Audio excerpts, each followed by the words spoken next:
It's day 7, it's August 23rd. We're on the 2016 Great Ontario Yield Tour. My name is Mo Agostino, Chief Commodity Strategist with Farmers.com Risk Management, and we're in Durham County. We're with Mark Bragg. He's the local farmer here. Mark, thank you for spending some time with us here today. And you can see some of his corn here in the background, and the typical theme so far in our tour is that it looks great from a distance, Mark, but when we get into that field, it's a totally different story. It's very disappointing. Mark, tell me a little bit about the growing season in this area. Ontario's been quite dry. There's been a lot of farmers there's been a lot of haves and have-nots. Have you been getting the rain? Did you get a good start? We got a very good start in May. The crop looked very good. We through June wasn't too bad, but then the dry weather hit.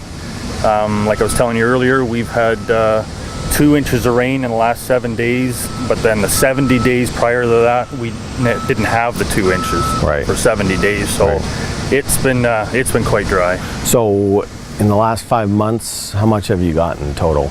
Oh, no more than 5 inches probably in the last 5 months. Right. And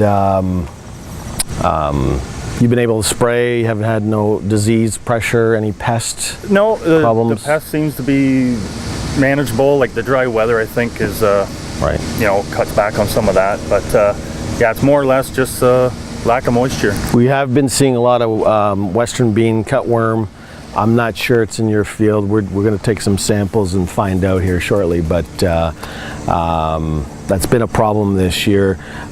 You 30 inches? Yes. Plant population? About 32,000. What type of soil?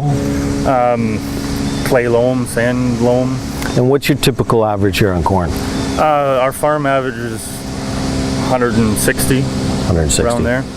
So, if you wanted to rate this crop, 1 to 10, 1 being the worst, 5 an average, 10 being the best, what would you rate it? Oh, I'd say probably 4. A 4. Some of the fields that precipitation was very variable. We had some rain on some of our land. Right. And it would be probably a 150 bushel crop, maybe a little bit better, but we're thinking maybe 140. Right. Somewhere around there. We continually get farmers that are disappointed. We're getting the 4s, the 5s, the 6s, the odd 8 or 9, but it's not quite the crop that we saw last year. We're seeing a lot of tips not being filled. You can have record kernel weight like last year. So unfortunately, it looks like it's going to be a smaller crop, but we'll continue with our tour and keep you posted. Thanks, Mark, for spending some time with us. Thank you.